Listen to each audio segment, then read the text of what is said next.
अलंकावती पुण्यभूमी पवित्र, तिथे नांदतो ज्ञानराजा सुपात्र. तया ठविता महापुण्यराशी, नमस्कार माझा श्री सद्गुरु ज्ञानेश्वरासी. पुंडलीक वरदे हरिविठ्ठल, श्री ज्ञानदेव तुकाराम. अखंड मंडलाकारं व्याप्तं येन चराचरं, तत्पदं दर्शितं येन तस्मै श्री गुरुवे नमः. अज्ञानान्धस्य लोकस्य ज्ञानाञ्जनशलाकया चक्षुरुन्मीलितं येन तस्मै श्री गुरुवे नमः. अध्यात्म विश्वविज्ञान यूट्यूब चॅनलवर आपण सर्व उपस्थित आहोत आणि या चॅनलच्या माध्यमाने आपण अध्यात्म, धर्म, कर्म, कर्तव्य आणि भक्ती, उपासना या प्रकारच्या विषयावर महत्त्वपूर्ण माहिती मिळवत असतो. काया ही पंढरी, आत्मा हा विठ्ठल, या प्रकारचा एक अभंग तुकाराम महाराजांचा अत्यंत प्रसिद्ध असा अभंग आहे. काया ही पंढरी, आत्मा हा विठ्ठल. ही काया, हे शरीर म्हणजे पंढरपूर आहे आणि या पंढरपुरामध्ये आत्मा हा विठ्ठल आहे. विठ्ठल आत्मा आणि काया ही पंढरी. पंढरीत विठ्ठल राहतो म्हणजे विठ्ठल आणि पंढरी वेगळी वेगळी नाही. पंढरीतून पंढरीनाथ निघून गेले तर तिथे काय उरणार आहे? काही नाही. किंवा पंढरीनाथच नाही आहे तर तिला कोणी पंढरपूर किंवा पंढरी असं म्हणणार नाही. म्हणजे या दोघांचाही अन्योन्य संबंध आहे. आणि हेच प्रतिपादन करण्यासाठी सद्गुरू, संत, महात्मे, विभूती, अवतार हे सगळे सतत जीवनपर्यंत कार्यरत राहतात. त्यांना किती यश मिळते, किती अपयश मिळते हा भाग वेगळा आहे. पण ते जे सांगतात तो सिद्धांत सार्वभौम, सार्वत्रिक, सर्वांसाठी आणि सर्व वेळी उपयोगी पडणारा असा असतो. विसोबा खेचरांना जेव्हा नामदेवांनी पाहिलं की विसोबा खेचर हे शिवशंकराच्या पिंडीवर पाय ठेवून बसले आहेत, तर त्यांनी या दृष्टांताने हे सिद्ध करायचा प्रयत्न केला की तुला जिथे पाय ठेवायचे आहेत तिथे ठेव.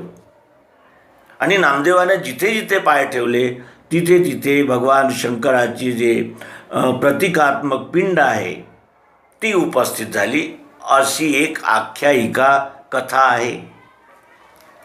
काय याच्यातून म्हणजे त्यांना दर्शित करायचं आहे या कथेतून म्हणा किंवा रूपकातून म्हणा, ते हे सिद्ध करायचं आहे की ईश्वर नाही अशी जागाच या विश्वामध्ये नाही. किंबहुना ईश्वरानेच हे विविध प्रकारचं आकार, प्रकार, रूप, रंग, अनेक प्रकारचे अनेक म्हणजे घटक होऊन तोच एकच दृष्टीत येतो आणि एकामध्येच हा सर्व व्यवहार चाललेला आहे. काया ही पंढरी, आत्मा हा विठ्ठल. नांदतो केवळ पांडुरंग. आणि याच दोन ओळींचा मागोवा आपण या अंकामध्ये घेणार आहोत.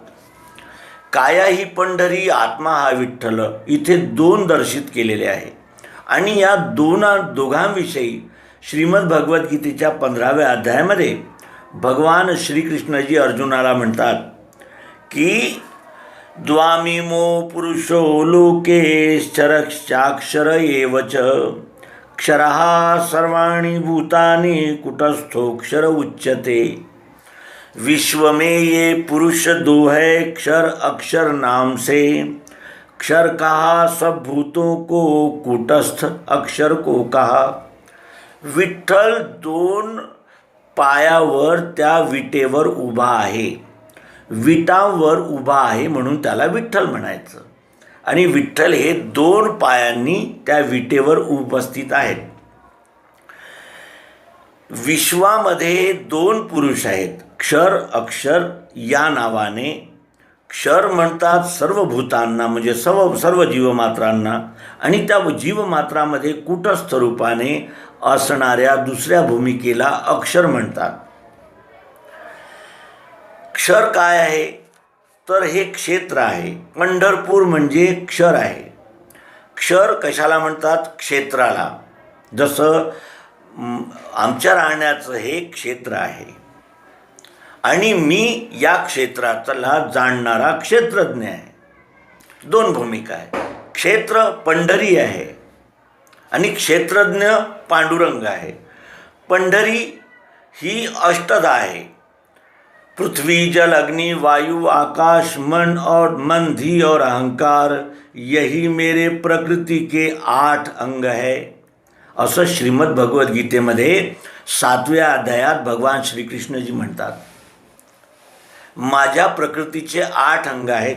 पृथ्वी, जल, अग्नी, वायू, आकाश, मन, बुद्धी आणि अहंकार, म्हणजे सत्वगुण, रजोगुण आणि तमोगुण.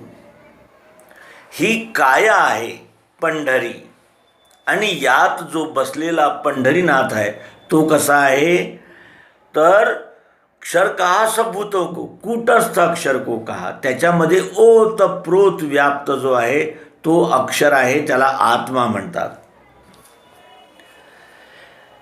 याच्यामध्ये शब्द आहे, स्पर्श आहे, रूप आहे, रस आहे, गंध आहे, सतोगुण, रजोगुण आणि तमोगुण आहे. हे बाह्यांग आहे. पण याच्यामध्ये ओतप्रोत व्याप्त जी गोडी आहे ती कशी आहे? कूटस्थ आहे. इंद्रियांनी दिसत नाही. इंद्रियांनी ही गोडी दिसत नाही आणि मनानेही ही गोडी दिसत नाही. मनाने याच्यामध्ये क्रियाशील असे सत्वगुण, रजोगुण, तमोगुण असे 3 भाव दिसतात. पण त्याच्यामध्येही आपल्याला त्या गोडीचा अनुभव येत नाही. गोडीचा अनुभव बुद्धी घेते. बुद्धी विचार करते की ही वस्तू इथे का बरं उपस्थित झाली? प्रियत्वामुळे. प्रियत्वामुळे हे अस्तित्व आहे आणि जे दिसते बुद्धीला प्रिय रूपानं, हे इथे प्रिय आहे, हे इथे प्रिय आहे, हे इथे प्रिय आहे. सगळीकडे सर्व वस्तूमध्ये ओतप्रोत व्याप्त जी चाहत प्रियत्वरूप गोडी आहे ती अक्षरात्मा आहे. तो पंढरीनाथ आहे. पंढरीनाथ आणि पंढरी वेगळे वेगळे नाहीत, किंवा ही काया आणि याच्यामध्ये राहणारा जो आत्मा आहे तोही वेगळा वेगळा नाही. ज्ञानेश्वर महाराज म्हणतात की कापूर आणि सुगंध, साखर आणि गोडी, गोड आणि गोडी, साखर आणि गोडी, कापूर आणि सुगंध वेगळा करता येत नाही. तसं काया आणि हा आत्मा वेगळा करता येत नाही. कायेपासून म्हणजे या शरीरापासून आत्मा वेगळा झाला की ही काया जाळावी किंवा गाडावी लागते, म्हणजे याचं रूपांतरण होतं. आणि काया जर नसेल तर तो आत्माही कोणत्या माध्यमाने व्यवहार करणार आहे, त्यामुळे त्याला आकार घेणं आवश्यक आहे. काया ही पंढरी, आत्मा हा विठ्ठल, ही दोन्ही एकाच वस्तूचे 2 भाव आहेत. पंढरपुरात पंढरीनाथ राहतो. पंढरीनाथ पंढरी सोडून कधीच जात नाही आणि पंढरीनाथ पंढरीत आहे म्हणून त्या पंढरीला महात्म्य आहे. हे काया आणि आत्मा यांचा परस्पर संबंध आहे. आणि यापुढे काय म्हणतात ते श्री योगेश्वर श्रीकृष्ण या पुढच्या श्लोकामध्ये म्हणतात, उत्तमः पुरुषस्त्वन्यः परमात्मेत्युद्राहतः यो लोकत्रयमाविश्य बिभर्त्य व्यय ईश्वरः. पुरुषोत्तम है न्यारा, उसको परमात्मा कहे, जो 3 लोक में घुस के राखे अव्यय ईश वो. पुरुषोत्तम या दोन्ही भावांपासून वेगळा आहे, त्याला पुरुषोत्तम म्हणतात. नाम भाव, नाव, या वस्तूचं नाव साखर म्हणतात. साखर हे नाव घेताच याच्यामध्ये असणारी गोडी, म्हणजे त्याला म्हणतात आपण स्वीटनेस आणि हा आकार, हा ठोकळा, हे दोन्ही लक्षात येतात. आणि या दोन्हीचं एकीकरण नावात होतं.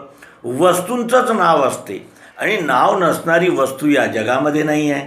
तो तिसरा भाव कोणता आहे तर पुरुषोत्तम आहे न्यारा. हा पुरुषोत्तम नाम भाव या दोन्ही भावांना लय करणारा त्याला परमात्मा म्हणतात. त्याला काय म्हणतात? परमात्मा. म्हणजे क्षर आणि अक्षर या दोघांचा लय वस्तूमध्ये होतं. वस्तूचं इथे नाव साखर आहे, इथे नाव चष्मा आहे, इथे नाव नाक आहे. अनंत प्रकारच्या वस्तूंचं जर एकीकरण केलं तर त्याला आपण विश्व हे नाव देऊ. आणि हेच परमात्म्याचं स्वरूप आहे.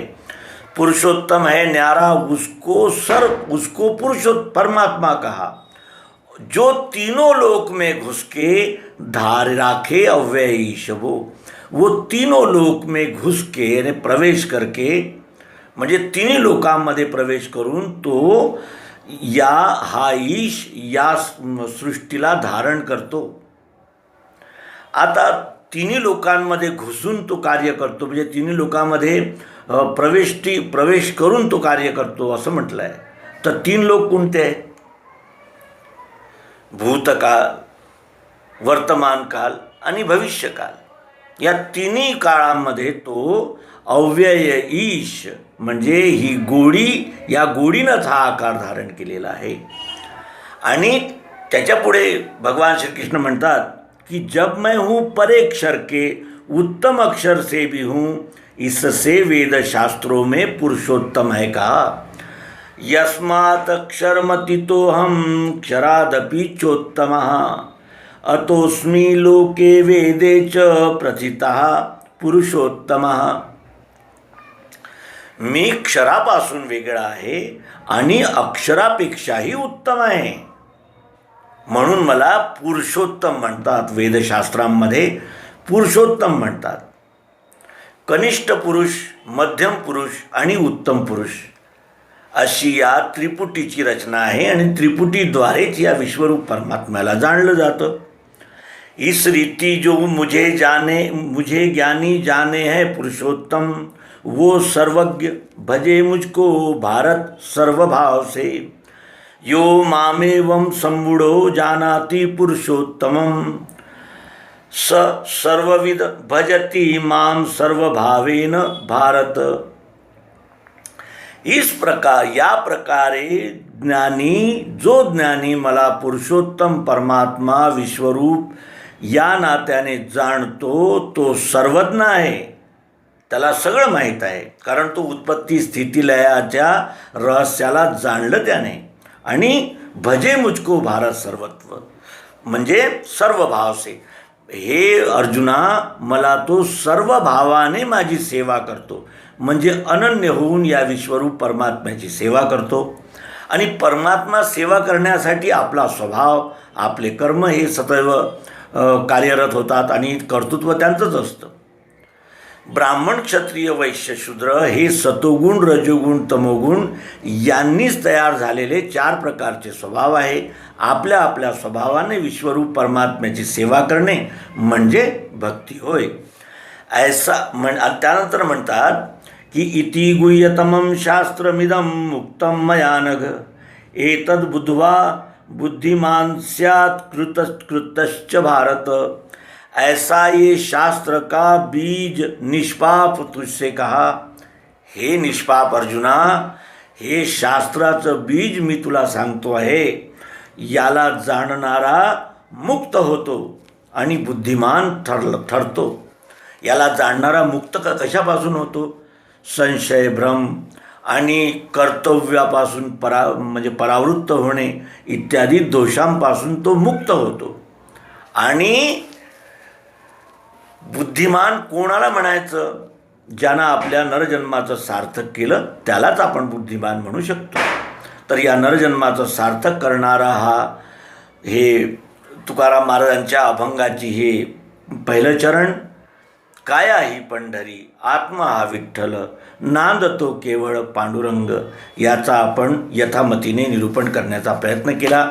आपणा सर्वांना हार्दिक प्रार्थना आहे की भाषेचा अभिमान सोडून आपण आमच्या यूट्यूब चॅनलवर याल आणि या सर्व हरी नाम, हरी प्रेम, हरिदर्शनाचा अवश्य लाभ घ्याल, ही आम्हाला शाश्वती आहे. धन्यवाद. नर्मदे हर. सद्गुरु भगवान की जय. पुंडलिक वरदारी विठ्ठल. श्री ज्ञानदेव तुकाराम, श्री संत ज्ञानेश्वर महाराज की जय.